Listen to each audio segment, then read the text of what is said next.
Okay, now we're going to move on to wind, basically. It says wind and weather, but we're really talking a lot about wind in this chapter. So we've talked about pressure, we've talked about temperature, we've done a little bit about moisture and how it impacts temperature and all. Well, we want to know how the air is going to move. Moving air kind of influences what your weather is going to be. So let's take a look at that a minute here. So what forces control the speed and the direction of wind? Oh yeah, guess what? Every variable we've talked about in temperature and all right now, pressure, are just that, one number. Wind is 2. Why? Because it has a speed and a direction. So I need to know both if I'm going to forecast where something's moving. If I know something's moving at 20 miles per hour, but I don't know which way it's moving, it doesn't help me a whole lot. That's why wind is 2 components. It has a speed and a direction. It's a vector. So wind is basically just the local motion of air. What causes wind? What causes something to move? Well, a force causes something to move. Again, we've talked about force in the last chapter. Well, it's going to work again here. And there are several forces that we're going to go through that impact wind. So, pressure gradient, one force. What does that mean? Well, the closer the isobars are together, the more there's a gradient of pressure. The more pressure changes over a shorter distance. On the other hand, the further apart they are, the less. So, when the isobars are very close, and the air is always going to be trying to move from high to low, basically what it's trying to do is fill in every low pressure. It would like the pressure to be the same everywhere. Not going to happen, but it's going to work towards that. That's why you always know that air is going to be flowing from a high pressure to a low pressure. So that is one of the forces. The stronger the pressure gradient, the more the force is. And the air will move perpendicular to that pressure gradient. In other words, if I have pressure right here, right here, right here, right here, that force is going to move right like that, perpendicular to each one of those lines.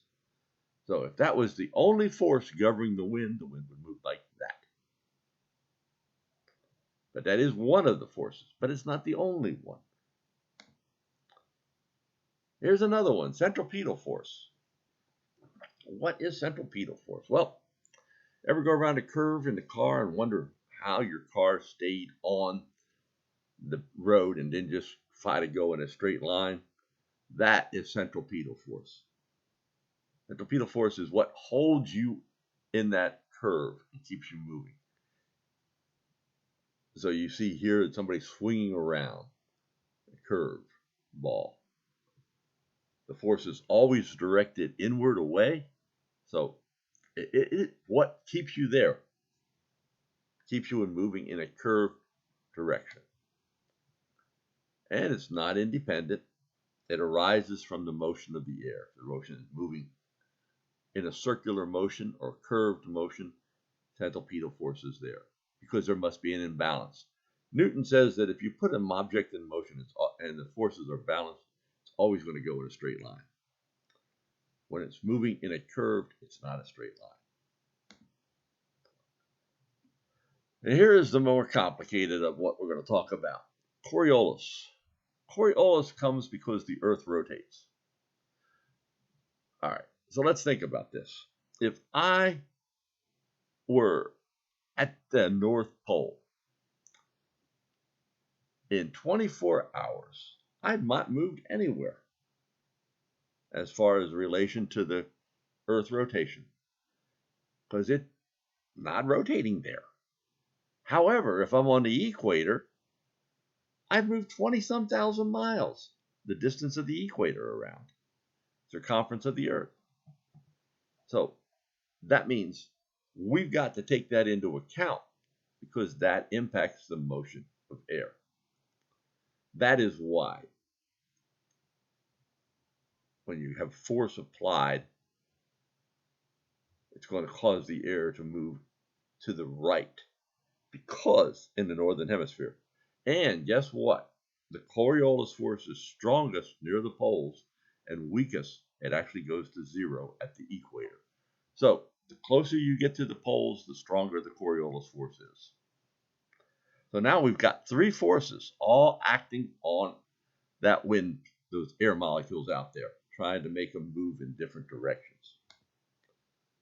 So here you can see the deflections and all that are caused by that. Finally, in the lower part of the atmosphere, we have friction. Friction, think about it. If I moved air across a mountain range, that mountain range is going to make it very difficult for the air to move up and over and down. That's friction. So the rougher the terrain is, the more friction occurs. If I'm over a body of water, well, it's fairly smooth, even with the waves that might be in there. So there's not a lot of friction there. Now, in the atmosphere itself, there is friction because it's fluid, and that's called turbulence. It's eddy motion. What does that mean? Well, it's an irregular motion that kind of moves in all different directions. The best description I can tell is if you ever watch them pour a creamer in a hot cup of coffee, and that creamer goes all over the place in all random, what appears to be random directions. That is turbulence. So, in order to forecast where air is moving, we would need to fully understand and be able to predict all those random motions. Guess what? We're not going to. Gravity is another force. Gravity pulls you down. It always acts towards pushing the air down towards Earth. So it does not impact horizontal moving wind, only downward wind. So to summarize, we have pressure gradients, centripetal, Coriolis, friction, and gravity, all of which impact wind. So let's start with the simplest one. We know that air pressure drops fairly quickly in the vertical. As a matter of fact, I can go from 1,000 millibars, I'm going to use millibars, to 850 millibars in 5 to 6,000 feet, a mile. So I have, in the vertical, a pressure drop of 150 millibars in 1 mile. Well, heck, we know that air wants to get rid of low pressure. Well, air, sure, a heck of a lot lower pressure up there. I have a really strong pressure gradient in the vertical, don't I? So what's holding the air in? Why don't we have no atmosphere at all? It's all just flowing out into space. What holds the atmosphere in is gravity. So when they're in balance, gravity keeps those air parcels from moving any direction whatsoever. They're just basically sitting there. Yes, they can move at a steady rate up or a steady rate down in hydrostatic equilibrium. But that is what's the balance between the vertical pressure gradient and the force of gravity. That's what keeps our atmosphere here and allows us to live. All right. Meteorologists like to simplify things if we can. So we're going to use a couple different winds to take just some of the components of what we just talked about on these pressures. What influences wind? So if I look at just the pressure gradient force and the Coriolis effect, notice I'm not touching centripetal, I'm not touching gravity, because it's horizontal wind. I just have 2 forces. So as an air parcel starts to move from high pressure to low pressure, you will notice the Coriolis effect is to the right. It's going to start turning that air parcel to the right with time. Oh yeah, still moving to the right. Pressure gradient still wanting to go the other way. Eventually, they get into balance. When that happens, the air parcel just continues in a straight line. And that happens in the upper atmosphere all the time. We have straight line wind that basically flow right along with the isobars or contours. And if they're doing that, the tighter the gradient, the stronger the wind. Centripetal is around lows and high pressures where the air is moving in a circle. Now we had the Coriolis force, we had the pressure gradient force, and now we've added the centripetal force. That is what makes it turn constantly, because it is always off balancing everything. Finally, when you get down in the boundary layer, which is right the air fairly close to the earth, lowest few hundred feet, we add friction. What friction does is reduce the speed of the wind. So if the wind's not blowing as strong, the Coriolis force cannot be as strong. So that means that the direction the wind is moving changes. So what it says for high pressure, if I'm around the high pressure system, the air is going to tend to blow away from the high pressure system. The actual pressure gradient force is a little stronger than the Coriolis effect. So it winds up pushing it away. And if in a low pressure system, it's going to move towards the low pressure. So that's why when you look at a weather map, you see air moving into low pressures and out of high pressures because of friction. Now, if winds are moving aloft and there's horizontal convergence, the air can't go up necessarily very well. It tends to sink. Because it's sinking, it hits the ground, it spreads out. So that is, if you have convergence aloft, you tend to get divergence at the surface, sinking, higher pressure typically.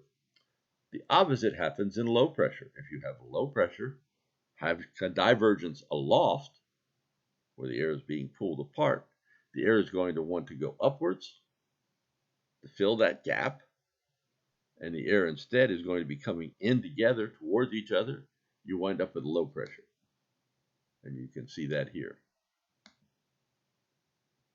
So, because surface winds can accelerate or blow from rough to smooth surfaces, they might cause convergence or divergence depending on which direction. One of the questions you're going to get asked this week is about that. If you're moving air coming off of water and hits land, friction is going to increase. What's going to happen? The air is going to slow down. It's going to have convergence. It's going to want to rise. So with that, I just wanted to show you one more thing here. Looking at a meteogram again, we'll just look at the winds. And I wanted to show you how they change.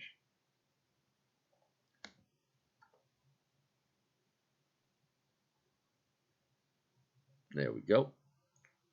So now we're plotting wind speed on the left, wind direction on the right, and we're even adding in gusts.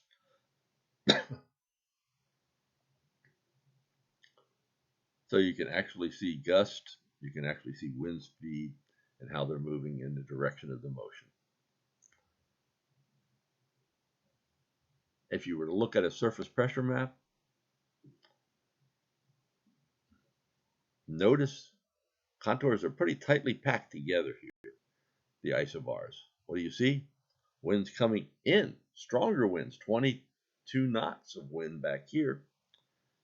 Not as closely packed over Ohio right at the moment. What do you see? 5, 10 knots of wind. So the more the isobars are closer together, the stronger the wind. And notice they are blowing in towards low pressure and away from high pressure, just like we just learned. And finally, I wanted to show you the geostrophic wind quickly.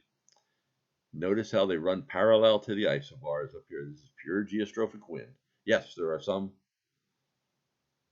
gradient wind here around the low, but otherwise than that, you have geostrophic wind flowing right parallel to the ice contours in this case. So hope you got a little bit out of this, and let me know if you have any questions about it.